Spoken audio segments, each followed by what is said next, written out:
Hi மக்களே, இன்னைக்கு என்ன சமையல் பார்த்துடலாமா?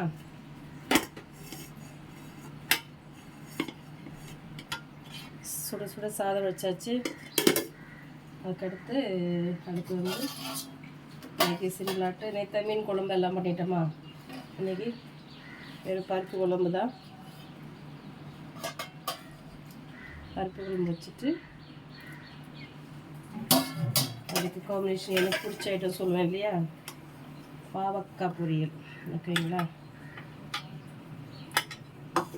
அப்புறம் எல்லாருக்கும் காலையிலேயே சத்தான உளுந்தங்கஞ்சி பார்த்துக்கோங்க. சத்தான ஆரோக்கியமான உளுந்தங்கஞ்சி. இது டெய்லி எல்லோரும் வீட்டில் குடிங்க. உடம்புக்கும் நல்லது, எல்லாத்துக்கும் நல்லது. வெயிட் லாஸ் பண்ணாலும் நல்லது. ஆனால் ஹெல்த்துக்கு ரொம்ப ரொம்ப நல்லது. இடுப்பு வலி, கை கால் வலி எல்லாத்துக்கும் நல்லது பார்த்துக்கோங்க. இதை சாப்பிடுங்க. வாரத்தில் 2 நாளாக சாப்பிடுங்க. உடம்புல இல்லாமல் இருக்கும். அவ்வளோதான் மக்களே. இது ரெசிபி வேணும்னா கேளுங்க, நான் போடுறேன். எப்படி செய்கிறது என்னன்னு போடுறேன். கமெண்டில் கேளுங்க, நான் சொல்கிறேன். ஓகேங்களா. பாய்.